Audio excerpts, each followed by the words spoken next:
Sobat Fulltank, selamat siang. Jumpa lagi bersama saya Hafiz. Saya Adit. Saya Mbak Ivan. Nah, kali ini kita bertiga dari bincang-bincang mobil lagi berada di salah satu mobil MPV yang menjadi ikon di keluarga Indonesia, yaitu All New Kijang Innova Zenix. Dan Hybrid. ini adalah tipe yang tertinggi, Yes. yaitu tipe Q Modelista. Nah, Hybrid pula. iya. Kalau bisa dibilang mobil Kijang itu tadi kan sempat dijelasin bahwa Kijang sebagai mobil ikon keluarga Indonesia. Kira-kira setuju nggak pendapatnya saya kalau dari kacamata Pak Adit dan Mbak Ivan? Setuju banget. Bahkan kalau saya tidak salah ingat, kata-kata mobil keluarga itu pertama kali ya keluar di Kijang ini. Terms mobil keluarga. Kalau dari Mbak Ivan gimana?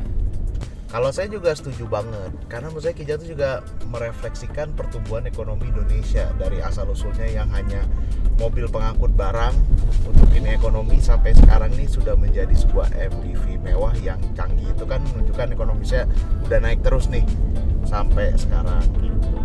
Dan jangan lupa, Kijang itu juga hampir selalu menjadi mobil terlaris Oh iya. di Indonesia. Bahkan nih Kijang Innova ini Zenix Q Modelista ini harganya berapa?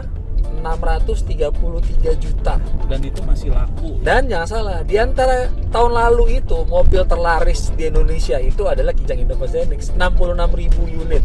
Dengan terbesarnya adalah Model ini Modelista Q yang Hybrid. malah yang tertinggi. Termahal justru yang paling laris. Berarti memang keluarga Indonesia tuh benar-benar cinta sama Kijang. Betul sekali. Tapi kalau dilihat-lihat ya, Kijang itu kan sebenarnya udah lama ya di Indonesia. Mungkin ada kali ya di atas 50 tahun. Belum. Oh, 40 ya? Pertama Kijang itu 77. pertama kali Juni 77.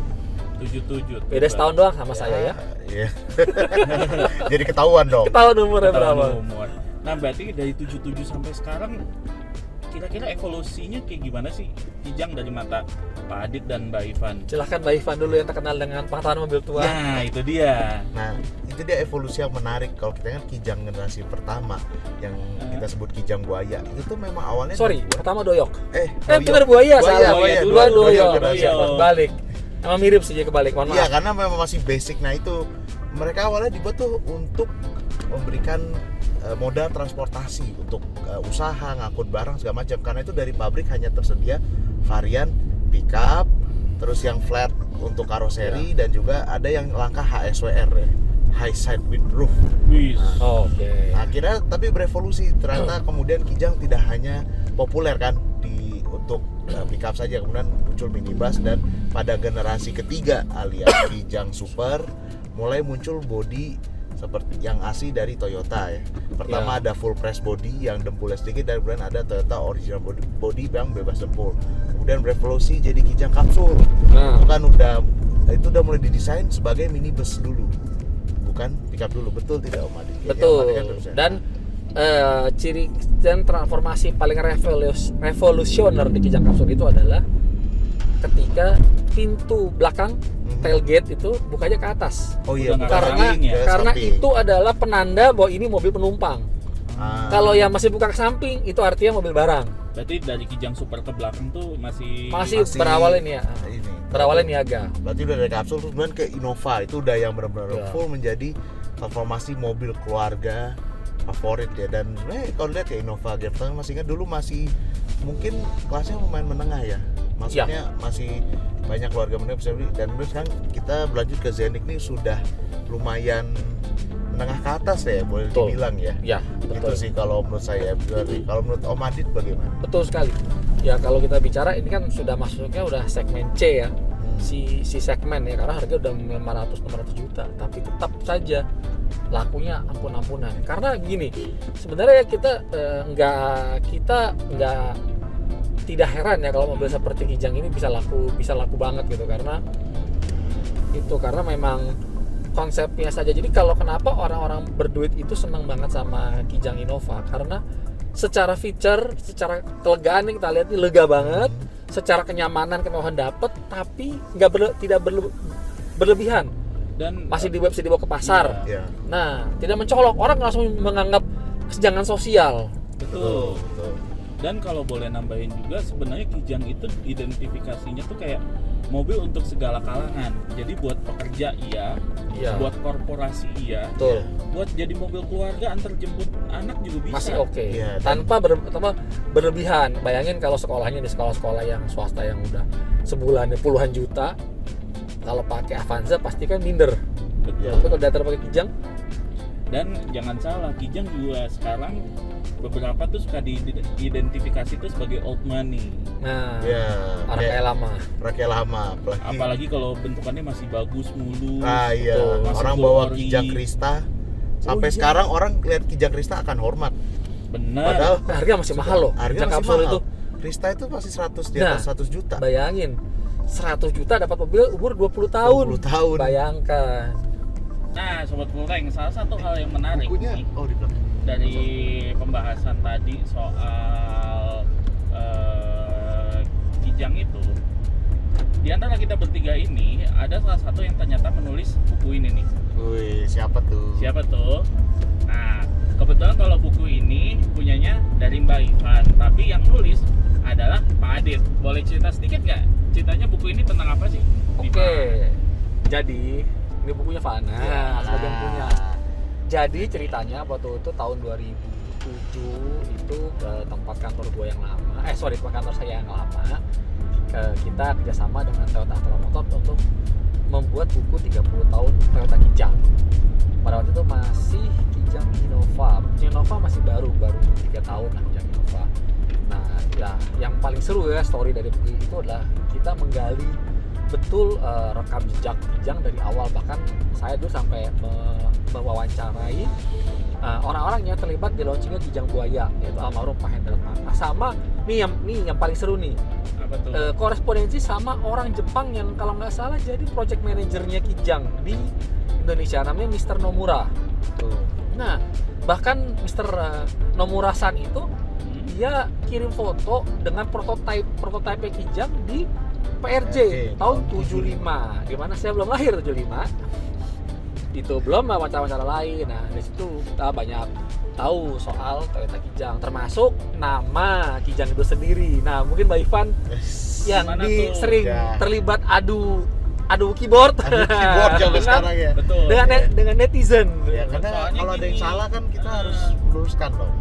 Jadi soalnya gini, menambahkan juga ini tuh lagi banyak apa kalau soal Kijang itu banyak simpang siurnya. Itu sebenarnya nama aslinya apa sih? Nama ada yang bilang kerja sama Indonesia Jepang lah, ada karena nama hewan atau apa. Mungkin dari Ivan kali, Mbak Ivan nih yang bisa ngejelasin karena paling khatam soal sejarah. Silakan.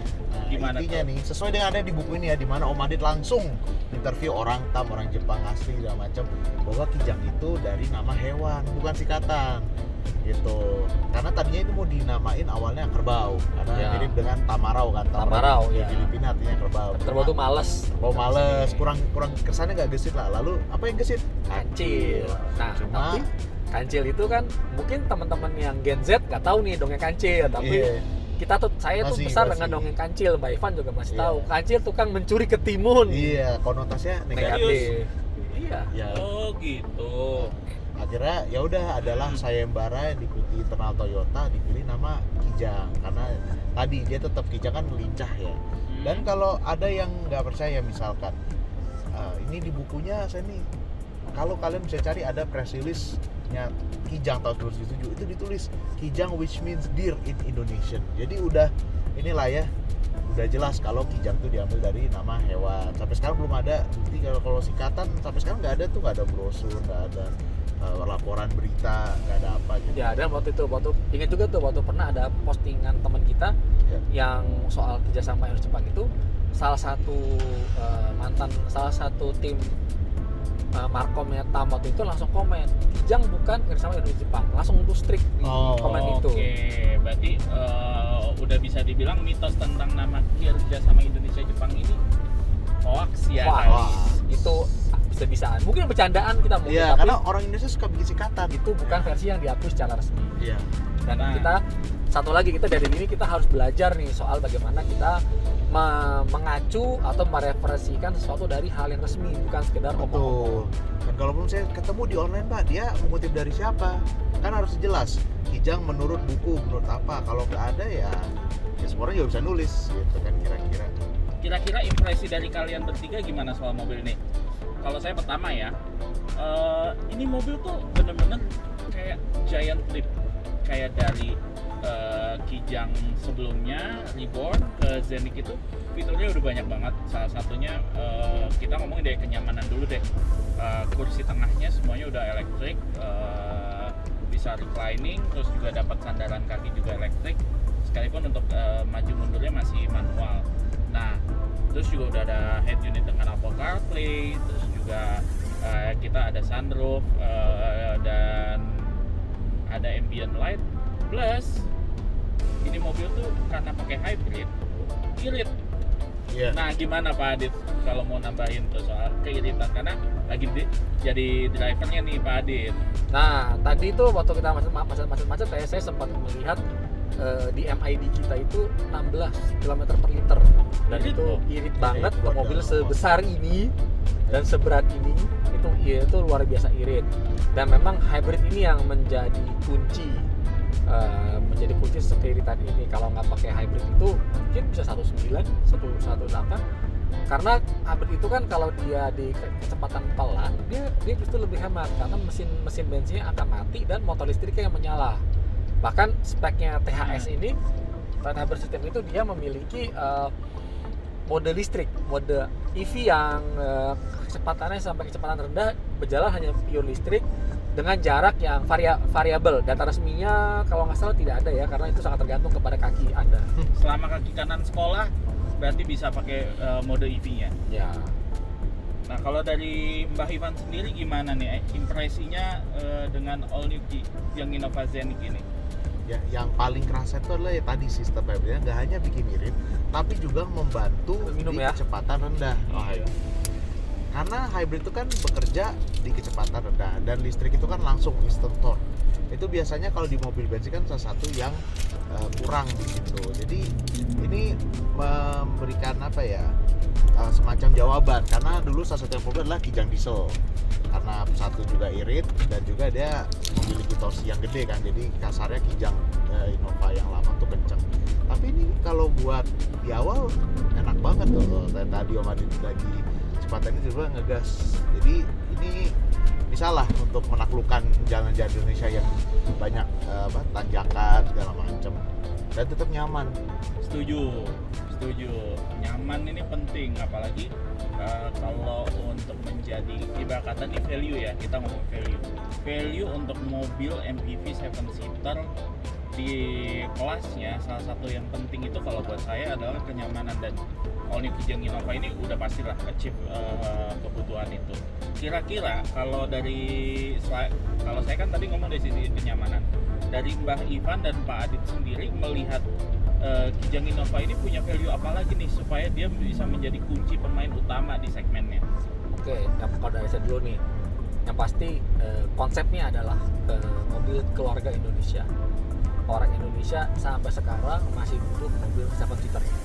Meskipun jok baris ketiga hanya dipakai let's say setahun sekali, setahun 2 kali, tapi tetap mereka membutuhkan 7 seater. Andai ada teman, andai ada saudara, itu yang masuk. Jadi pasti itu cocok banget dengan kondisi keluarga Indonesia. Yang kedua, mobil ini balik lagi kita bahas di awal, konsepnya yang kemewahannya dapat, nyamannya dapat, fungsinya dapat, tapi tidak berlebihan.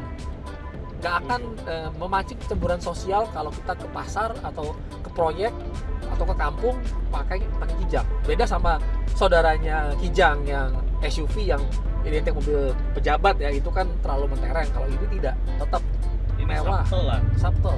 Itu jadi di situ menjadi kunci, dan terus terang value for money. Balik lagi tadi, harga 400, kita jangan bicara yang ini lah, ini nomor 33, kita bicara 440 juta Untuk tipe terendahnya ya, kalau terendah, nggak salah. mobil apa lagi di harga segitu yang bisa dapat fungsi semua tadi dengan status, fungsional, kenyamanan. Itulah kenapa Kijang begitu laris, dan sampai ada mobil yang, dan ingat ya, sejarah telah mencatat yang mencoba melawan Kijang tuh udah banyak sekali, dan tidak ada satupun saat ini yang berhasil bisa menggeser Kijang. Jangankan geser, gitik-gitik aja nggak bisa. Nah, kalau dari Mbak Ivan sendiri gimana? Nah, kalau menurut saya ini salah satu kunci dari kesuksesan Kijang itu adalah dia itu mobil yang bandel boleh dibilang ya. Bahkan ini dengan teknologi yang cukup canggih ini, Toyota udah mendesain dan juga telah ngetes, itu yang penting, dites di Indonesia, bahwa mobilnya harus bisa tetap reliable dan bisa dipakai di mana saja. Karena itu kita kalau lihat Innova, bahkan yang ZNX pun gak hanya dikasarkan di Pulau Jawa saja, tapi juga di berbagai pulau di Indonesia. Apalagi didukung after sales Toyota yang waktu itu cukup kuat gitu. Jadi, dan ini sudah terbukti dari tahun 1997 kan. Jadi keunggulannya Kijang itu adalah mereka itu Toyota benar-benar meriset dengan baik selera masyarakat kita apa, kontur jalanan seperti apa, dan juga lihat kondisi. Jadi menurut saya itu yang membuat Kijang bisa sampai sekarang gitu loh. Bahkan termasuk di ZNX ini yang banyak dapat keraguan lah, kayak oh ini mahal, oh ini sudah canggih. Mungkin untuk menambahin sekaligus untuk menutup apa yang tadi disampaikan sama Mbak Ivan, kalau dari saya sendiri, Kijang itu masih punya value bahwa dia itu adalah mobil yang bisa mencitrakan siapapun pemiliknya, bahwa dia itu sebagai pekerja maupun sebagai keluarga ataupun buat bisnis segala macam, itu Innova tuh bisa memenuhi semua. Dan kalau zaman dulu, ini anekdot yang bisa dianggap menarik ya. Kalau dari saya melihatnya adalah Kijang itu sebelum eranya Innova itu adalah berusaha untuk menggerakkan perekonomian, karena kan memang basisnya sebagai mobil niaga. Tapi kalau sekarang itu mengangkat martabat dari para pemiliknya, Status ekonomi. betul, karena pada akhirnya semua akan Kijang pada waktunya. Jadi kalau mengutip iklan tanpa endorse, Kijang memang dia ada duanya. Iya, Betul. Nah, oke, kalau gitu usai sudah semua bahasan kita terkait Kijang kali ini, dan kita masih punya ada lagi satu topik terkait Kijang yang akan bisa teman-teman sobat Full Tank bisa tonton di bincang-bincang mobil di YouTube kita, dan semua sosial media kita juga ada di bawah ini, nanti akan ditampilkan.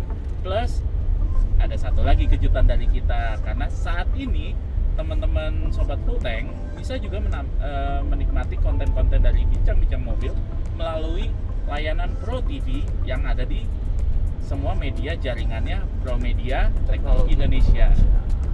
Jadi jangan sampai ketinggalan konten-konten terbaru dari bincang-bincang mobil. Saya Hafiz, Saya Adit. saya Mbak Ivan. pamit.